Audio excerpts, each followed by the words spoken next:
It is the morning sports desk on a Tuesday, the 7th of May. I'm CJ Baumgartner. There's Corey Tackman. And Corey, there's a lot of things I could really talk about with this Minnesota Timberwolves team.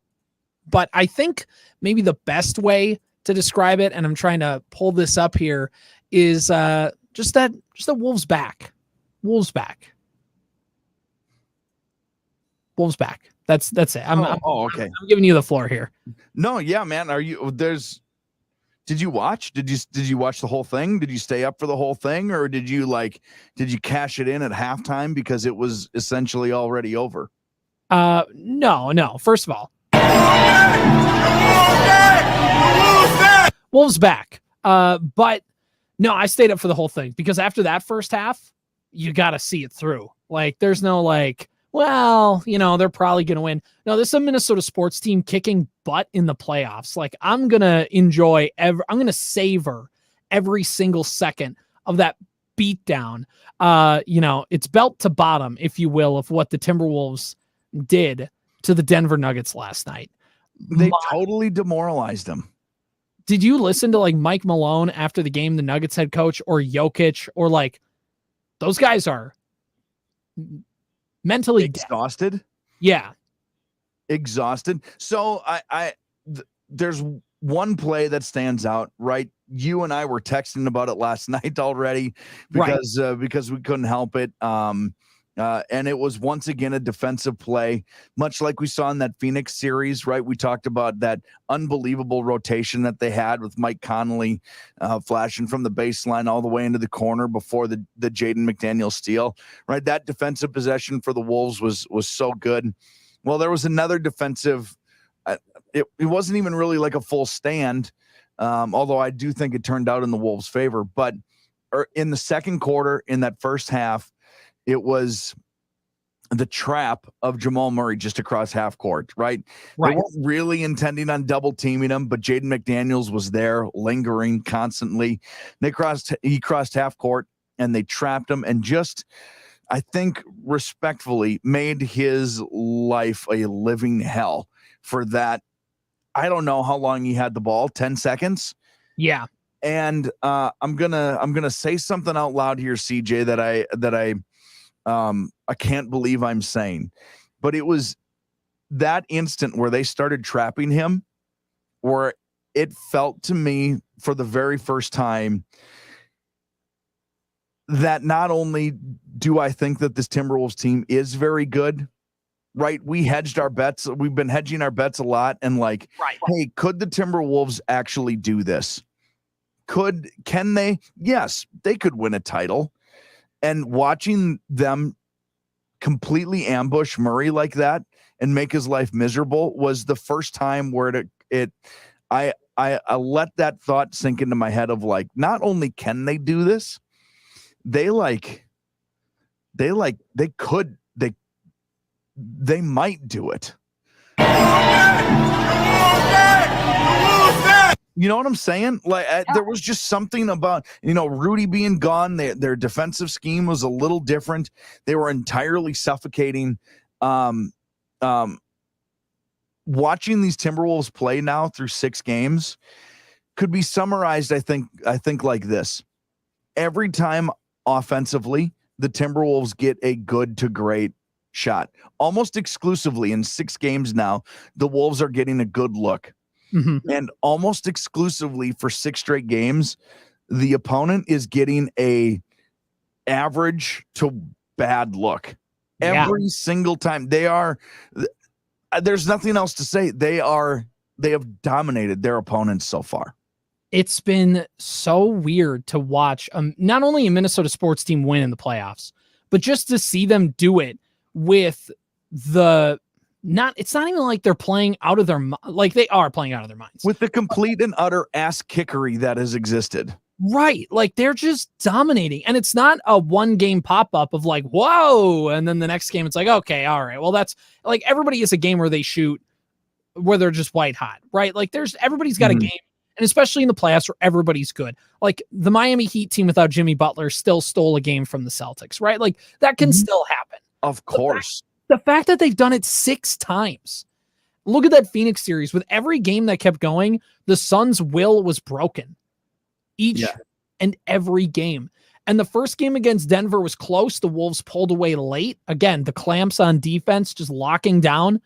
But this was just there were moments in the first half, even in the first quarter, CJ, where I'm sure you were thinking this too, but as I was watching this, I was like, even if the Timberwolves don't win this game, what they're doing is going to be so exhausting for Denver in games 3, 4, 5. So however far down the line this series ends up going, it was immediately evident in the first quarter. They're like, even if they crack the code, Denver does, on what's happening here. And by the way, they're still probably going to. It's like Denver's going to get a game. They're not. Of course they are. But it is now mathematically so difficult for them, but also just actually what's happening on the floor is the Timberwolves are wrecking everything. Right. They're just, but see, here's the thing. Rudy Gobert did not play in this game. The news broke after we got done recording yesterday that Rudy Gobert was not going to play at the birth of his first child. There's some losers on the internet who are like, he's going to stay and play. I don't think we really need to acknowledge that take. That's just buffoonery. But like, Rudy Gobert was gone. Good job acknowledging it, though. Yeah, good job acknowledging. I don't want to acknowledge it, but let me acknowledge it. Okay. Let me acknowledge it. I don't want to give this any oxygen, but let me just give it a little touch. I don't want to acknowledge it, but let me acknowledge it and then completely dismiss it. Yeah, we're dismissing it. We're done. All right. So Rudy Gobert tried to fly back in, which honestly, like, I know some people were bummed that like it was really windy in Denver and Rudy couldn't make it to the airport. But like, would we have wanted Rudy Gobert to like show up completely drained to come play in this game? Right. Like it's fine. Now, obviously hindsight's 2020. So like, because of the game that happened, we're like, obviously it doesn't matter. But like, they didn't have Rudy Gobert in this game. And there's going to be some people out there who will say, well, Rudy Gobert not being there just proves that the Wolves don't really need Gobert, which is something that a casual person would say. And I don't mean this as like a slight. You're just not paying attention to the Wolves. And Chris Finch said this in his press conference. They asked him, they're like, hey, did Rudy not being there force everybody to step up? And he said, yeah, it did. But also like, we've just been playing good defense all year. And the thing is that it's allowed Cat and Naz to be on the floor at the same time, which even if the defense isn't as good as it could be with Gobert, now on the offensive end, you have Naz and Cat on the floor, big guys who can get down low and score while also scoring out on the perimeter, which is so tough for them to guard. It's why the Wolves create such a mismatch. But Rudy Gobert not being there, the Wolves in one game stepped up without Gobert and played the game of their lives. And I'm not going to say when Gobert gets back, it's going to be even better, but Rudy Gobert set the defensive intensity with this team and the accountability and what it takes to be a legitimately good defense. That was Chris Finch, and Ant said it after the game yesterday. From day one, when Finch came in, he harped on Cat and Ant specifically that good defense is going to start with them. And then you bring in Rudy Gobert, who says the same thing. And then you bring in Mike Conley, who also says the same thing. And Cat and Ant are playing great defense, as is the rest of the team. But this is a culture that's been building for years. Just because we saw it in this one game without Rudy doesn't mean Rudy didn't sow all of this before the Wolves started reaping. It's now another wrinkle that we know this team has, right? They played how long without Cat because of his injury, and you'll notice that they didn't really lose when Cat went out. And Cat was really great yesterday. He was even his post-game interview after the game with whoever does those interviews. Yeah, like the on-court interview. Yes. Even that interview was like, there are some criticisms of Cat that are out in this world that are real. Right. He's a bit of a doofus. And I like lovingly, he's a bit of a doofus, right? That's just kind of who say it lovingly. If you're not a Wolves fan, you just don't really care for it. Well, there are some things that are I would criticize him not lovingly for. Yeah, 100%. But it's like Kirk Cousins is a bit of a doofus, right? Mm-hmm. It's just a part of his personality. And he gave his interview after the game was so matter of fact in a way that Cat has never been matter of fact ever. In a way that like Cat is, for the same reason that people get annoyed with like Taylor Swift, or they get annoyed with LeBron James or Kirk Cousins. Like it just seems a little too manufactured. Yes. It doesn't seem authentic. You're saying this because you feel like you have to say it. Correct. And it was such a matter of fact. He wasn't blowing anything up that didn't need to get blown up. He was giving absolute credit to where absolute credit deserved. And it was just it was perfect. Like when he got done with that interview, I was already feeling good about the game. And he was just totally and completely locked in. And that made me feel really good. I think from the moment, I think the Wolves were always locked in. Nice. I think from the moment. Did you notice? Wait, which hand? Did you notice this back here? Yes, I did. That's from game 2, by the way. That's from game 2, Phoenix. I heard tickets for game 3 for the semifinals are like $300 for the upper bowl. Yeah, well, how fun would that be? It's going to be. Let me tell you, the upper bowl is a great place to watch a game. Look, I got some things in my way that prevent me from going to that. But man, if that wasn't there, I'd be dropping tickets on that game. I wouldn't care. Like, you shouldn't care. It would be. It'd be amazing. It's going to be an unbelievable experience in there. I did the same thing for the Twins in last fall because I was like, this is going to be awesome. I know it is. Like, I just got to get down there. I don't care how expensive this is. I don't care. I just need to be there. And this is a second round series now for the Wolves on a team that's a legitimate championship contender. And that I think. Oh, go ahead. Sorry. Well, I was going to say, to your point, they proved last night that they're just not a team that, like, yeah, if things break their, like, there's some teams where it's like the Miami Heat last year. It's like, yeah, they have a couple things break their way and whoa, they upset in a series and they got through here and, and then eventually like they're going to meet their match. But like, there's a scenario where they could. This is a team with the Wolves that it's like, no, they can, like, not that they could, they can. And there's a good chance they will. And that's what this team showed. That's not like that first series in Phoenix. Everyone's like, the Suns were hurt. They were this, they were that. The Wolves still swept them in 4, took care of business against the Nuggets in 2 games. And like you talked about, this team has just been locked in. The way Ant and Carl talked about that game yesterday was a little, not exactly the same. So I'm not trying to say it's a 1-to-1 comparison, but the Kobe Bryant, they're up 2-0 in the series. And he's like, what's there to be smiling about? Job's not finished. Mm-hmm. And they're very businesslike with this. I'm going to do a very unprofessional podcast thing. I'm going to play something through my phone, through this microphone, but another locked in, right? Talk about Carl being locked in. This is Ant's post-game interview. It just, it's like mindset after game 2. So please, God, let this sound okay. You guys expected Denver to come out and hit you hard to start the game when that didn't happen. Were you guys a little surprised? No, not at all. It worked in our favor tonight, man. That's all that was. We made shots. They didn't. They're not going to come out and play like that again in game 3. We got to be ready to take their punch. And I always tell the team when we huddle up and Finchie say, we got to be ready to take their punch. I say, we're going to punch too. Shit. I mean, they're not the only one punching in the fight. Just like that. They're not the only one that's going to come out punching. I don't give a damn if we go up 3-0 for the game 4. We're going to come out punching too. So they got to be ready to take our punch. And we'll be ready to take their punch. But, yeah, I don't see no slippage in their games. They just missed shots tonight. They'll be ready to go game 3, and we will be. Unbelievable answer. He's 22 years old. I don't know how well you could hear that. Hopefully that came through okay.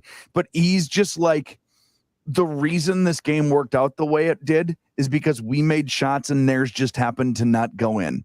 And we all know, because we're not idiots, we watched that game. The reason their shots didn't go in is because of how difficult the Timberwolves made it.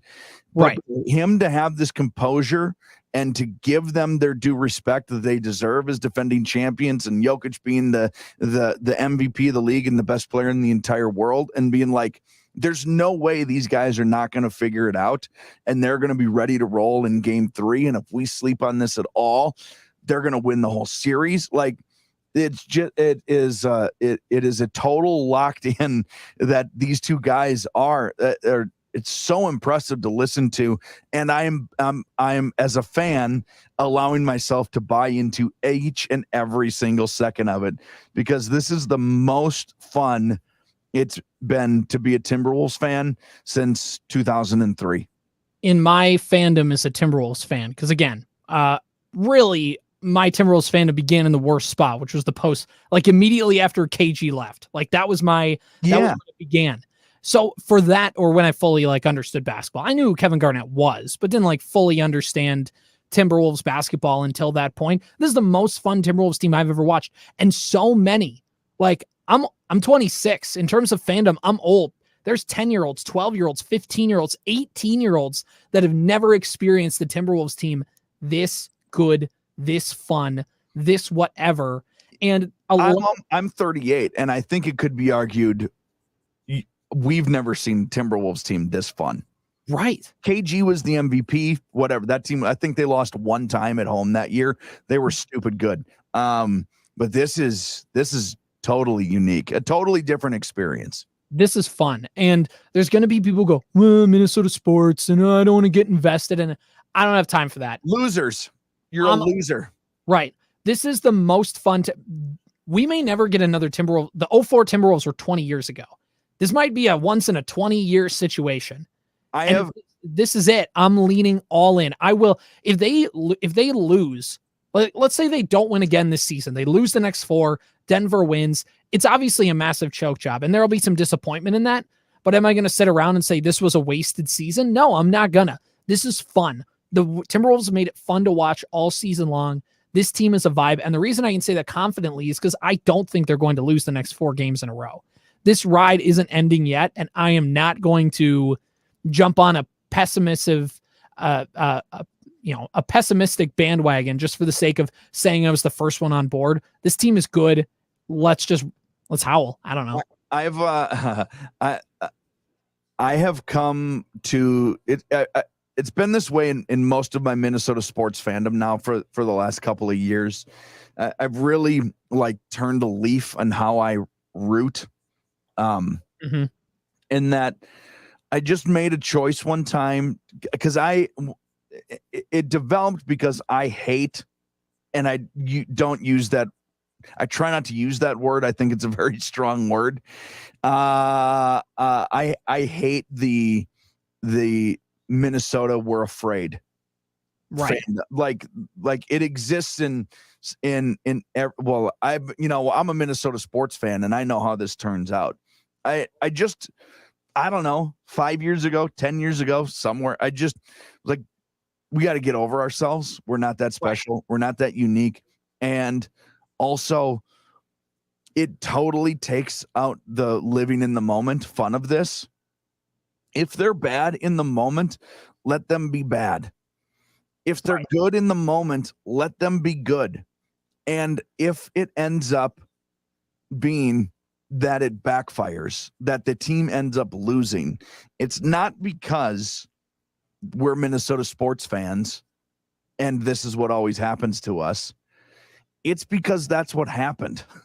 So in the meantime, let it just be the most fun you've ever had watching Timberwolves basketball, and be nervous because you're excited for what this team is and not because of what other teams were 2 decades ago.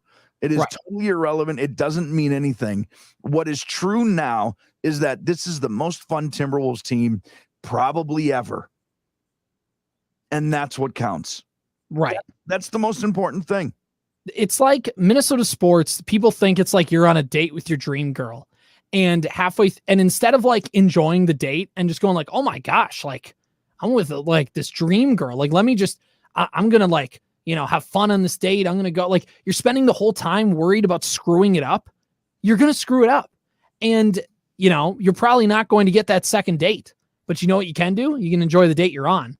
You know what I mean? It's like going on a vacation, and the whole time you're on vacation being like, well, this vacation is going to end. So what's the point of having fun right now? Next week, I'm going to be back at work. What kind of No, I don't want to do the zip line. I have to go back to work in 8 days. Yeah. You suck as a person. Or at the very least, just not fun. Like, What's the point of? It's a statistical improbability. It's a statistical anomaly. Whatever word you want to use. It's so highly unlikely that your team will win a championship in anything. So when it happens, you obviously need to celebrate it. But when it doesn't happen, you don't need to whine and moan. That's my biggest thing. I have 2 text threads going on right now about Timberwolves and whatever, Minnesota sports. And one is my college roommates and the other is my coworkers. You may have met them. And real jerks. And I've lost track of the number of times a person in one of those threads has texted the words, "This is so much fun," or some variation on that theme. And that's all the text is. It's not some like over deeply saturated analysis of what the game was. Those texts will come. It's not some emotional, it's not the pessimistic thing in the moment. This is happening. Not, I can't believe this is happening. Not all the things we've been just like I'm living here and now in the present. And this is so much fun because it is. I can't get enough of this, man. There's get enough of it. There's a couple things more on the Timberwolves, and we've talked for 20 minutes about this. So we could probably go for another 20 if we really wanted to. We can just talk in circles about how awesome this is. Yes, exactly. And I don't think people will get tired of it. But for the sake of wrapping things up, just one more thing. The Timberwolves in Denver, after smacking the defending champions for 2 games in a row on their home floor, but they all filed out of the arena for garbage time. We got Luka Garza minutes, by the way. And why not, my not, Leonard Miller minutes, Jordan McLaughlin minutes in this game. As the fans all filed out for Denver, there's a decent amount of Wolves fans that stick around because if you live in the Dakotas, go drive to Denver. If you live in Iowa, whatever, Denver's a cool city. Like Denver's not that far away either. Right. It's a quick plane ride. From Minneapolis, it's only like 8 hours. Right. It's 10. Yeah, it's longer than 8 hours. It is. Yeah, you're right. It is. I forgot that I lived in Montana for a little bit. And where I lived in Montana, I could get all Vikings games and all Broncos games because it was 8 hours from where I was in Montana to the cities and 8 hours to Denver. Right. And so there's a decent amount of Wolves fans there. And when they were all there, Ant was at the free throw line and there were MVP chants for Anthony Edwards on the opposing team's floor, on the defending champions floor. Mm-hmm. And not only that, there was a Wolves in 4 chant going on. Mm-hmm. That's fun. And the Wolves aren't going to win in 4. They're probably not. And if they do, awesome. And there's a world where they can. We talked about this yesterday. I don't think the Wolves can win this game, but are we surprised if I don't think the Wolves are going to win in 4. I don't think they will win in 4, but can they? I wouldn't sit here and go, I am just flabbergasted they won in 4 with the way that they played in those first 2 games. Target Center is going to be a bomb on Friday night. On Friday night. They're going to be so drunk and so loud. And Cowboy Jacks will not be able to handle this. Oof, man. It's going to be a sweet, sweet time. It's going to be awesome. I know we have to move on. But I got to tell you this very quickly. Daryl came in to the studio early this morning and he goes, "Here's a prediction for you." And what I thought he said was the Timberwolves are going to win 6 of the next 7 games. I'm like, well, that's fun because that puts them in the finals. Mm-hmm. And I'm all about that.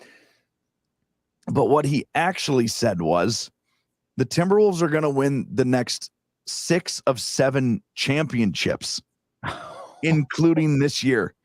Whoa. And then I heard him on the phone talking to his brother, and he said they're going to sweep Denver, which is that in and of itself is probably a bit of a bold take. But he thinks the Timberwolves are going to win 6 of 7 championships, including this year.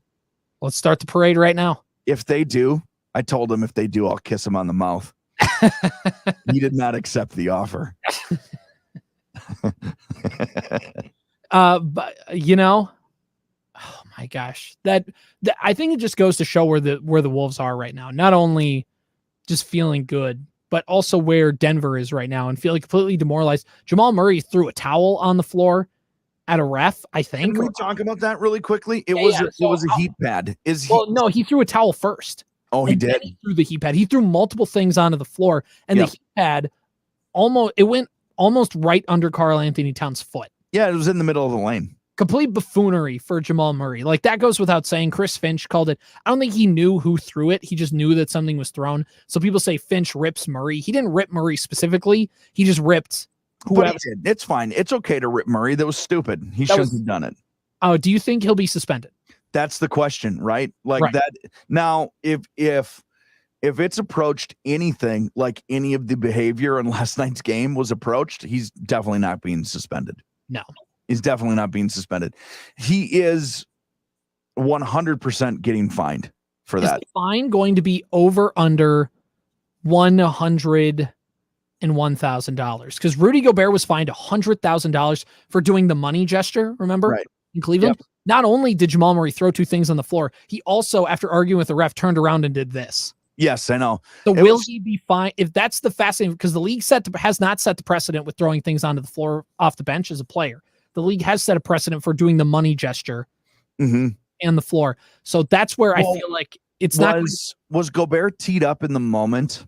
Yes, he was, I believe. So that, maybe I can't remember. I know they say that doesn't matter, but like he did it in the moment, he got teed up and then was fine. So like, because it was maybe not seen in the moment, or maybe it was, I don't know. They just let a lot of things go in last night's game. Extreme or not extreme. That was a pretty physical basketball game. I would bank on him not being suspended. Right. I would bank on him being fined pretty heavily. I don't know if it's $100,000 or if it's $25,000. I feel like it's got to be over for the total. If you're putting in the totality. Yeah, but I don't know. That's what I'm saying is I don't know if the totality matters. Right. I think what matters is that he threw something onto the floor. That is the one thing that matters. And so I don't know what that fine is. He's definitely getting fined. I don't think there's any way around that. It wouldn't surprise me if he's suspended, but I also know like these are the playoffs. This is a pretty incredible series with two incredible teams, and Adam Silver's fairly lenient towards his players. Right. And generally speaking, for the better. So I don't even mean that as a criticism. I'm just as an observation. This is not a thing that he does typically. So, there's no precedence for it. So when he gets suspended, I think it's in play, but I don't know. I just think his checkbook's going to take a pretty gnarly hit. Yeah, I think it's going to take a hit. I think somebody said his punishment shouldn't be a suspension. His punishment should having to be go against the Minnesota Timberwolves for 48 minutes. I think that was Dan Barrero who said that. They should punish him by making him play. Yeah, I mean, look, if you're a Timberwolves fan, why do you want him suspended? He's been a minus 33 in these first two games. He's been horrid. Like, Lakers fans are beside themselves because that guy was Mr. Clutch against them in two different games. And now he can't hit a shot, which, by the way, maybe it's because the Wolves play better defense. There's been this thing with the Nuggets and with the Suns. It's like, well, yeah, obviously the Wolves beat them. I mean, the Suns shot like garbage. It's like, why do you think the Suns were shooting like garbage? Yeah. And it's that kind of thing with Denver. Anyway, but yeah, that's that. And we'll see. And tomorrow they'll probably have announced something about Jamal Murray, and we can kind of figure it out from there. We should know by tomorrow, I'd imagine. So, all right. Let's talk quickly about a baseball game that for now, as of this recording, I have not gotten an email from Norm Gallant, activities director at Wadena Deer Creek, that probably on, man. It's probably on. And it rained this morning, but as I look out the window, I don't think it's raining because I can feel like the sun's trying to crack through the overcast skies. Yeah. A baseball game this afternoon between Wadena Deer Creek and New York Mills, a 4:15 pregame, a 4:30 first pitch. I mean, roughly 4:15 pregame. It'll probably be closer to 4:30, but like we got some stuff going on with that. Park Region Conference baseball, New York Mills, Wadena Deer Creek. It's always good. Always two really well-coached teams going at each other. I mean, they just have to play this game. There's been so many cancellations and postponements, and even hearing Norm like try and tell us if this game gets moved, we'll probably move it here, and here's how this goes. And it's just a jigsaw puzzle. I've said this on different programs, but if you see your local activities director, just give them a hug, man. They've been through so much. We're at the time of year now where non-conference, non-section games are being canceled. Wadena's game against Wadena Deer Creek's game against Esco got canceled already. As an example, that's right. Exactly. Right. If that game, if there's nothing riding on it, standing wise, be it the conference or the section, well, I mean, it's totally irrelevant playing Esco. It just means the reason you do it is to see where you stack up against each other. That's the only reason that game, which is important. But if there's no standings implications on the line in that game at all.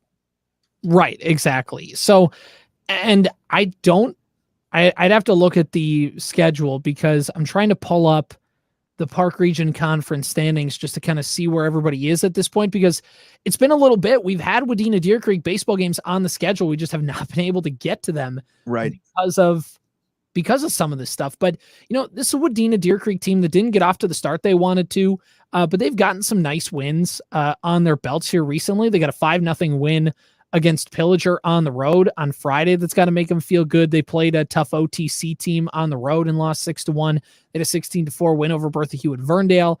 And, just kind of the vibe around the team from an outsider's perspective, just feels like they're starting to catch their stride. They had some new guys in some new positions, new center fielder this year, new shortstop, new catcher. Like they have a freshman playing catcher right now. Like they have some positions that they just needed to fill.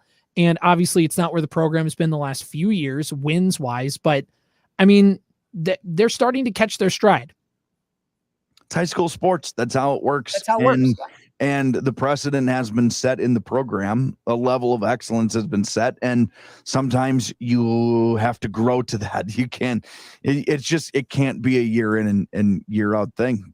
But it's why you play. It's why you get to this point in May and get all these games in and as many games in as possible. So that way you're rolling at the exact right time. Yeah, you're right. Probably not the start they were looking for. Does anybody like to lose ever? No, I don't think so. But you start playing some games, you build a little confidence. Hey, you can do this. I'm a freshman catcher. But you know what? I can do this. I've been playing up with them my whole life, like he said in his interview last week. And we're ready to roll. And then to have this game, pretty stellar all-time rivalry with these two schools. Yeah, it's awesome. Highway 10 rivalry renewed on this one. Just taking a peek at the Park Region Conference standings quickly, according to Minnesota Scores. Otter Tail Central is leading the PRC with a 6-0 record. Behind them is Parker's Prairie with a 5-0 mark. Pillager is 5-3. Wadena Deer Creek 4-3. Monaga 3-3. New York Mills 1-3. Sabika 1-6. Bertha Hewitt-Verndale 0-7 so far on the season. And again, I mean, the Park Region Conference has just a bunch of teams beating up on each other. It's once again just a really fun baseball conference, Corey. Who could have guessed? Who could have guessed PRC could play a little ball? It's pretty good.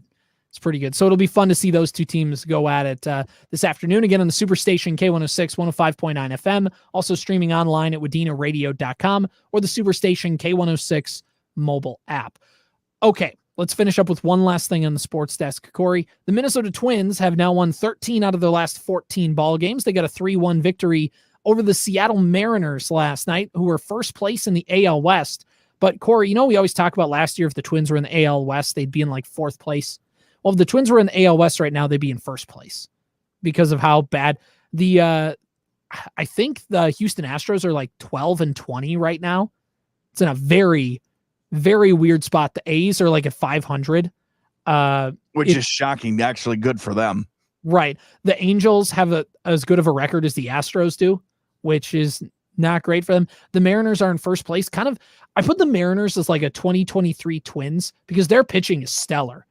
They are really, really good, but their hitting is atrocious. They cannot hit the ball. How are the Rangers? The Rangers are right behind them, Okay. right behind Seattle. Sure. They're not off to like a bad start, but they're just not like setting the league on fire like they were a year ago at this time.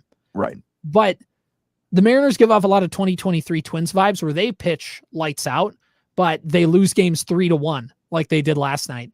The Twins got a run early off of Carlos Correa RBI double, scoring Max Kepler. Manny Margot, a guy who the Twins all wanted career-wise dead yesterday after dropping a fly ball, came away with an RBI single to put the Twins up 3-1. late in the game. Christian Vasquez had a sacrifice fly to give him a 2-1 lead in the 8th inning, I believe, the 7th inning. This is a team in Seattle that just can't get across a lot of runs. Simeon Woods Richardson pitched 6 shutout innings, had 8 strikeouts, a career high, and only allowed 1 hit to the Mariners. The Twins pulled him and didn't let him pitch the 7th.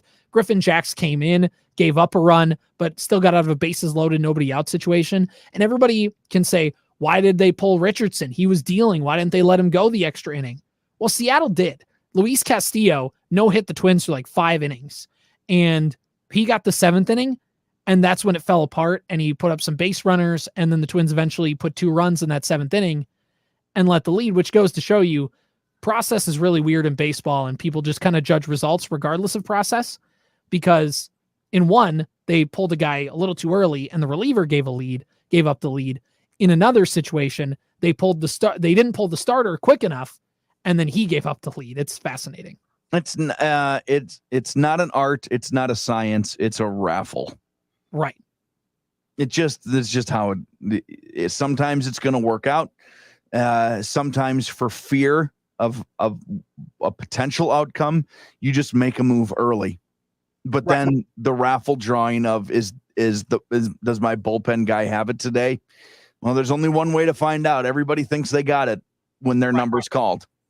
So another good win, right?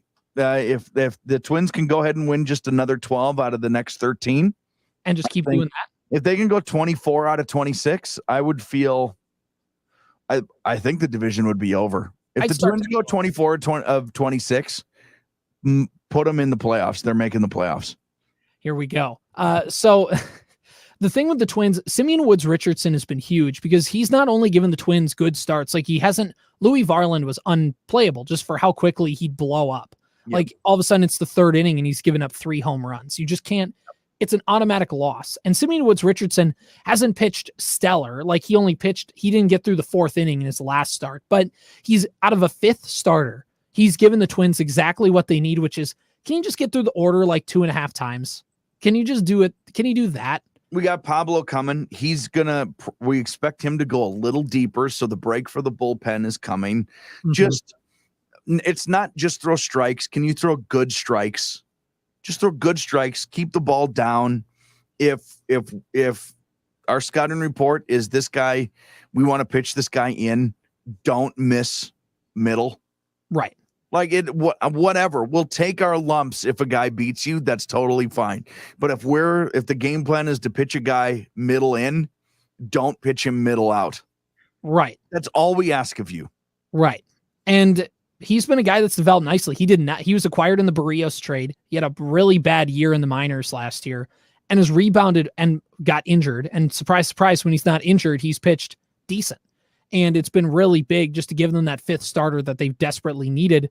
And Louis Varland can maybe turn things around. I'm not saying he can't, but he just needed to get his head right down in the minors, and he has a chance to do that, and Woods Richardson is giving him an opportunity.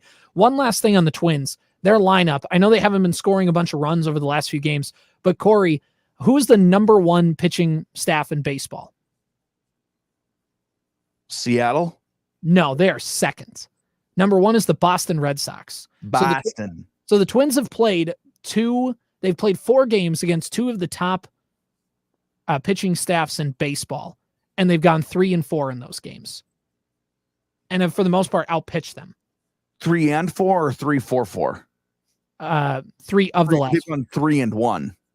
They've won 3 of the last 4. Yes. Yeah. Okay. Yeah. They're 3-1 in their last 4 games. Again, it's amazing. Because people talk about, you've only beat the Angels and the White Sox and whatever. And can I tell you one of my favorite things about you? Yeah. You really get slighted on the internet a lot. That makes me happy. I love because you are not, I want everyone to know what you like to put out into the world is nothing bothers you. And what I'm learning about you is pretty much everything bothers you. Oh no, a lot of stuff bothers me. It drives my wife insane. It's really funny because you are like this stuff. I just love this. And I don't disagree with you, by the way. I'm not making fun of it. I just want the world to understand that CJ likes to play it cool, like nothing bothers him. But man, like it took you 14 seconds into the halftime show to dump on Charles Barkley. Charles Barkley spent 3 whole minutes talking about how this is the best defense he's ever seen. And then he said one weird thing, and you're like, there we go. It really makes me laugh. I appreciate that about you a lot. I think Zeke said that one yesterday. I think he said that there we go. But I was right there with him. You bashed Charles once or twice already in this playoff series, and we're only 2 games in. I really do like Charles Barkley, which is why it frustrates me when he talks bad about the Wolves. He's hilarious. He's great to have on there. That's why I want him to talk good about my team. And Zeke this morning is like, good. I'm so glad Dan Patrick is talking about the Lakers. Well, I love it. The personal vendetta that exists inside all sports fans against a media member not talking about their team. It will last until the Lord comes again. Well, okay, this is my last point, then we'll be done for the day, is when people talk about, and this is just where sports media is now. Back in the day, there only was ESPN. There only was specific places to consume sports media. So when you got mentioned, it was a big deal. But in today's day and age, we're like, why don't the Wolves get a primetime game? And then the Wolves get a primetime game, and they just spend the whole time talking about how much the Wolves are pretenders. You're like, what? Like, we all get frustrated, and it's like, why did we ask for this? When the Wolves had their first round playoff series, I watched the Bally broadcasts because Michael Grady and Jim Pete know this team, and they know it a lot better than, no offense, like they just know it a lot better than the ESPN and TNT crews. They've been there the whole season. So I'd rather do that. It's a way of like, every time I ask for ESPN to cover the Wolves, now I think they're a little too heavy. They're getting a little over their skis with some of the stuff, and I'm not sure how I should want to feel about it, but I want to consume local media a lot more than I want to consume national media with some of the stuff. And I think people aren't alone, but it's just ESPN is the worldwide leader in sports. They just want to see a little bit of acknowledgement from Mr. Patrick, you know? I want to wrap this all up by bringing it around to Simeon Woods Richardson one more time. Sure. I'm going to give you a pop quiz. I've seen Simeon Woods Richardson pitch. He came out of the bullpen in a game against the Angels a couple summers ago. Sure. Late in the summer, I went because I wanted to see Shohei in person. And I remember when they came in, I'm trying to set this up a little bit. When he came in, I had never heard of the guy because I don't pay attention to it like that. And whatever, it was late in the season, just a dude out of the bullpen in a game that was over. Mm-hmm. And he was just like, all right, who's this reliever guy? Who's this little like reliever guy that they're bringing in to pitch late in this game? How tall is Simeon Woods Richardson? Pop quiz, CJ. Well, based on the way you said it, he's either weirdly tall or weirdly short. And from my guess on the mound, I'm going to guess he's like 6'5". He's 6'3".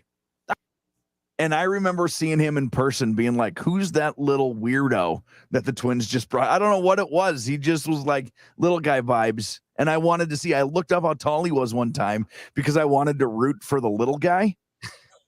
And he's not. He's a giant. He's 6'3". He's a huge human. If he wants to play for the Timberwolves, he's the little guy. Right. Yeah. He's got an inch on Mike Conley. Yeah. So, there we go. All pitchers are tall except for like Pedro Martinez and Jamie Moyer. All pitchers are tall. Well, especially the way the Twins like to do pitchers, because they like guys who are taller because they have longer arms, which means they can do a little bit of different stuff with the way it comes out of the hand and the arm action. Yeah. Right. Most pitchers are tall. Bailey Ober's a circus freak. He's huge. The David Festa's another guy, a tall college pitcher that they just bought low on because they figured they could develop him with the long arms. Mm-hmm. Their Twins top pitch. He's the Twins' current top pitching prospect. So Jamie Moyer's 6 feet tall, so he'd be the tallest person in our building. Okay, just a little guy. Just a little guy. What's the weather like? Jamie Moyer on a town ball team. Well, see, since Dan went to go to Alexandria, we've lost our average height in this building. We are our average height. Right. That's the thing. Well, actually, no, we got screwed. We lost Dan and brought in Kyle. Yeah. It was like a net 8-inch difference. Right. 10-inch difference. We lost a 6'3" and brought in about a 5'7". Look, we want to play small. That's Although I do like it because I think I actually am the tallest person in the building. I think so, probably. Well, depending who's taller, you or Zeke. Oh, I forgot about Zeke. Zeke's definitely taller. Yeah, but he's not. You know what I mean? Like we'll count it. We'll count it for you. No, yeah, Zeke's a freak. Zeke, I forgot about that. Zeke's a circus freak, also. Zeke the freak. On once a week. We should have. We're due to have him on. I can't wait to. We should do that maybe on Thursday or something to preview Thursday or Friday. Preview some more Timberwolves basketball. Do you know the Timberwolves are up 2-0? Oh no, has anybody talked about it at all? So fun, man. Go Wolves, go. This has been the Morning Sports Desk for Tuesday, May 7th.